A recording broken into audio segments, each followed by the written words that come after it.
She walked all over Ireland in a day's grazing, and gave milk to everyone that came to her. There was no one hungry or sorrowful in Ireland in those days. Ballor of the Evil Eye set his heart on the cow. He had the grasping hand that is never filled, and there was nothing good in his country. He sent the best man he had to steal the cow of plenty. The man stole her, but as he was taking her away, Gopnu saw him and let out a battle roar that shook stars from the sky. The man made a leap into the darkness and got off. Gopnu had the cow, but the Fomorian had the halter. Now the luck of the world was in the halter, and wherever the halter was, the cow would follow it. Gopnu got little good of the cow after that. He had to keep his eyes on her morning, noon, and night, for fear she would go into Ballor's country. He had to tramp behind her when she took her day's grazing all over Ireland. And the days seemed long to Gopnu the Wondersmith. One day, a young champion in a red cloak fringed with gold came to him and stood outside his door and saluted him. "O Wondersmith, O Gopnu, will you make a sword for me? It must be long and keen-edged and a death-biter, a sword for a champion. Will you make it, Gopnu? No smith in Ireland can make a sword for champion feats but yourself." "It's little trouble I would have with the sword, young champion, but I must follow my cow from morning till night. If once I took my eyes off her, she would go to Ballor in the land of the Fomor." "If you make the sword for me, I will follow the cow from morning till night, and never take my eyes off her once." "If you do that, Cian, son of enchanted, I will make the sword." It was agreed between them, and the smith set to the making of the sword, while Cian followed the cow. She walked all over Ireland that day, and Cian was not sorry when she came at night to the house of Gopnu. There was light within, and some men stood at the door. They said to Cian, "The Wondersmith has made the sword for you, and waits to put the tempering on it. He can't do that till you go within, and hold the sword hilt." It was a joy to Cian to hear this, and he ran in quickly. "Where is the cow?" said the smith. "She is without," said Cian. "My head to you if she is not." "She is not without," said the smith. "She is with Ballor." And he ran to the door. The cow was gone. "I have only my head to give you now, O Gopnu." "I will not take your head, Cian, son of enchanted, but I will take another Eric from you. Go now in search of the halter. It is with Ballor in the land of the Fomorians. The road is hard to find that leads there, and the dark waters are ill to cross. But do not turn back or leave off seeking till you get the halter of the cow." "I will not come back to Ireland," said Cian, "without the halter of the cow." Cian set out, and he travelled and travelled till he came to the dark waters, and when he came to them, he could find no boat to cross. He waited there for 3 days and nights, searching for a boat, and then he saw a small, poor-looking boat with an old man in it. Cian looked at the boat, but although he was a good champion and had cleverness, he did not know that he was looking at the ocean sweeper, the boat that could carry anyone in a moment to whatever place they wished to be. And he did not know that the old man was the tawny Mananan, the son of Lear, who rules all the oceans of the world. "Old man," said Cian, "will you row me across the waters To the land of Ballor? I will row you, young champion, if you swear to give me half of what you gain there. I will share everything with you, but the halter of Gopnu's cow. I will not ask for that, said the boatman. Be it so, said the other. They stepped into the boat, and in a moment they touched the land of the Fomor. You have helped me in need, old man, said Cian.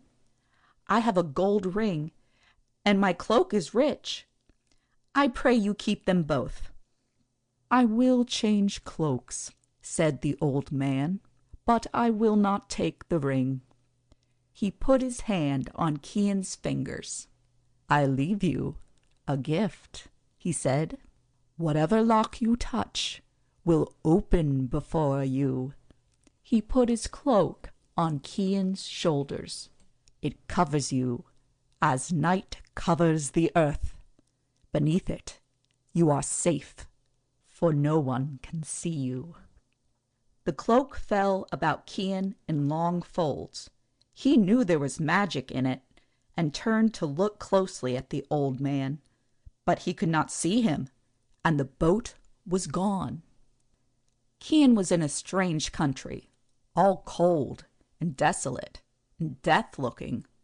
He saw fierce warriors of the Fomor, but the cloak sheltered him, and he reached the court of Ballor without mishap. What seek you of me? Said Ballor. I would take service with you, said Cian.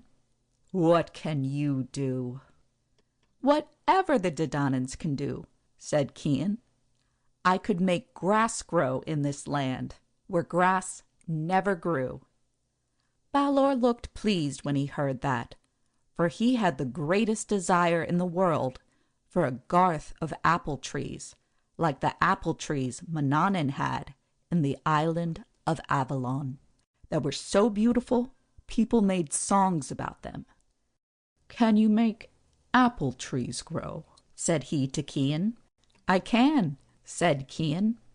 Well, said Ballor, make me a garth of apple trees, like the garth Mananan has. And when I see apples on the trees, I will give you your own asking of reward. I have only one reward to ask, said Cian, and I will ask for it at the beginning. It is the halter of Gopnu's cow. I will give you that, said Ballor, without deceit. Cian was glad when he made the bargain, and he began to work. He had his sufficiency of trouble over the grass, for every blade that grew for him in the morning was withered by Ballor's breath at night. After a while, he had apple trees, and as he used to be minding them, he often looked at a great white dun that was near. Warriors of the Fomorians were always guarding it, and one day he asked who it was lived there. Ethlyn, Ballor's daughter, lives there, said the man he asked. She is the most beautiful woman in the world, but no one may see her, and she is shut in the dun lest she should marry, for it is said that a son born of her will slay Ballor. Cian kept thinking of this, and there was a wish on him to see the beautiful woman. He put the magic cloak on him and went to the dun.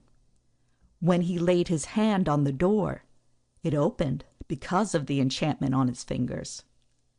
He went in and found Ballor's daughter. She was sitting at a loom, weaving a cloth that had every color in it, and singing as she wove. Cian stood a while looking at her, till she said, Who is here that I cannot see? Then he dropped the cloak. Ballor's daughter loved him when she saw him, and chose him for her man. He came to her many times after that, and they took oaths of faithfulness to one another. There was a child born to them, and he was so beautiful that whatever place he was in, seemed to be full of sunshine. Ethlyn, his mother, called him Lugh, which means light, but Cian, his father, used to call him the sun god, and both names stuck to him, but Lugh was the name he was best known by. Now Ballor was watching the apple trees, and when he saw apples on them, he brought the halter of Gopnu's cow to his daughter, and said, "Hide this, and when I am asked for it, it will be gone from me." Ballor's daughter took the halter, and a little afterwards Cian came to her with a branch of apples. "The first apples for you," he said. She gave him the halter. "Take it, and the child, and go away to the land you came from." "That is a hard saying," said Cian. "There is nothing else to do," said she. Cian took the child and the halter, and wrapped his cloak about him. He said farewell to Ballor's daughter, and went till he came to the dark waters. A boat was there before him, and the old man in it. Cian thought they were a short time in crossing. "Do you remember our bargain?" said the old man. "I do," said Cian, "but I have nothing but the halter and this child. I will not make two halves of him." "I had your word on it," said the old man. "I will give you the child," said Cian. "You will never be sorry for it," said the old man, "for I will foster him and bring him up like my own son." The boat touched the land of Ireland. "Here is your cloak," said Cian, "and take the child." Mananan took the little child in his arms, and Cian put the cloak about him, and when he shook it out, it had every color of the sea in it, and a sound like the waves when they break on a shore with the music of bells.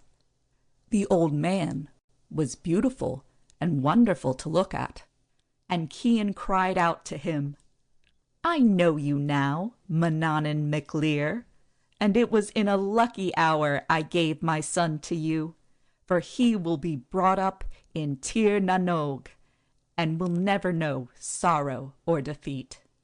Mananan laughed, and lifted the little sun god high up in his two hands.